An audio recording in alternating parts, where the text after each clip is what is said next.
আসসালামু আলাইকুম সবাইকে ওয়েটিং নিউজ ইউটিউব চ্যানেলটির পক্ষ থেকে স্বাগতম। আশা করছি আপনারা সবাই খুব ভালো আছেন।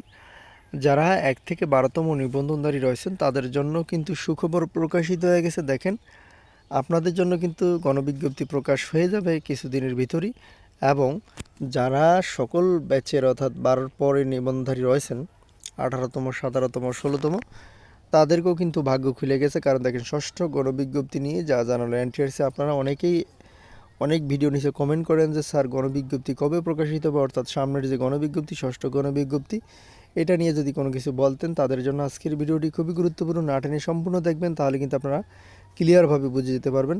আর ভিডিওর শুরুতে আপনাদের প্রতি অনুরোধ রইল, সেটি হলো আপনি যদি এই চ্যানেলের নতুন একজন দর্শক হন তাহলে চ্যানেলটি সাবস্ক্রাইব করে দিয়ে আমাদের সাথে যুক্ত হয়ে যাবেন, কারণ আমরাই সর্বপ্রথম আপনাদের জন্য আপডেট নিউজগুলো সবার আগে এই চ্যানেলে প্রকাশ করি। তো যেমনটি আপনারা টাইটেল এবং থাম্বনেইল দেখেছেন, ষষ্ঠ গণবিজ্ঞপ্তি নিয়ে যা জানালো এনটিআরসি, দ্য ডেইলি ক্যাম্পাস পত্রিকা ১ এপ্রিল ২০২৫ ৯টা ১০ কিন্তু প্রকাশিত হয়েছে সকাল। ১৮তম শিক্ষক নিবন্ধনের মৌখিক পরীক্ষা শেষ হওয়ার পর ষষ্ঠ গণবিজ্ঞপ্তি প্রকাশের কার্যক্রম শুরু করা হতে পারে। ষষ্ঠ গণবিজ্ঞপ্তি প্রকাশের সম্ভাব্য সময়সূচি আগামী মে মাসে জানা যেতে পারে বলে জানা গেছে। অর্থাৎ এখনও কিন্তু এপ্রিল মাস, তো মে মাসেই জানা যাবে, সামনের যে মে মাস। সম্প্রতি বেসরকারি শিক্ষক নিবন্ধন প্রত্যয়ন কর্তৃপক্ষ বা এনটিআরসি কর্মকর্তাদের সঙ্গে আলাপকালে এই তথ্য জানা গেছে।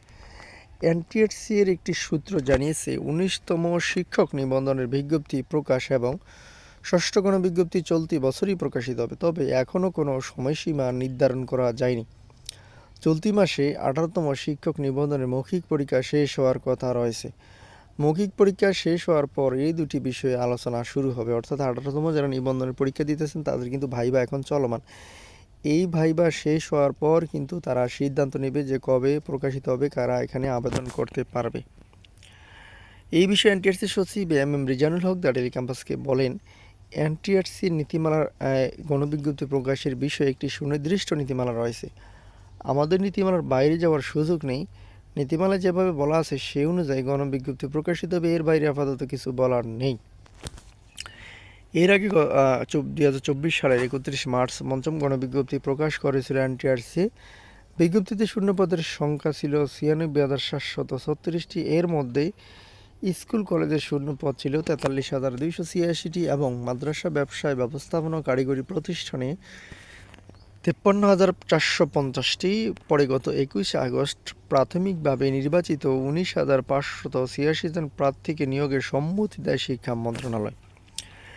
২০০৫ সাল থেকে শিক্ষক নিবন্ধন সনদ দিচ্ছে এনটিআরসি, তবে প্রথম ১০ বছর শিক্ষক নিয়োগের ক্ষমতা ছিল সংশ্লিষ্ট শিক্ষা প্রতিষ্ঠানের গভর্নিং বডি বা ম্যানেজিং কমিটির হাতে। ২০১৫ সালের ৩০ ডিসেম্বর সরকার এনটিআরসিকে সনদ দেওয়ার পাশাপাশি শিক্ষক নিয়োগের সুপারিশের ক্ষমতা দেয়। এরপর থেকে ৫টি গণবিজ্ঞপ্তির মাধ্যমে চলতি বছরের ৩১ আগস্ট পর্যন্ত ১,৩২,৮৯৮ জন শিক্ষক নিয়োগের চূড়ান্ত সুপারিশ করেছে এনটিআরসি। তো আশা করি বুঝতে পেরেছেন। পরবর্তী নিউজ পেতে অবশ্যই আমাদের সাথে আপনারা সবসময় যুক্ত থাকবেন। আপনাদের প্রতি শুভকামনা রইল। আসসালামু আলাইকুম।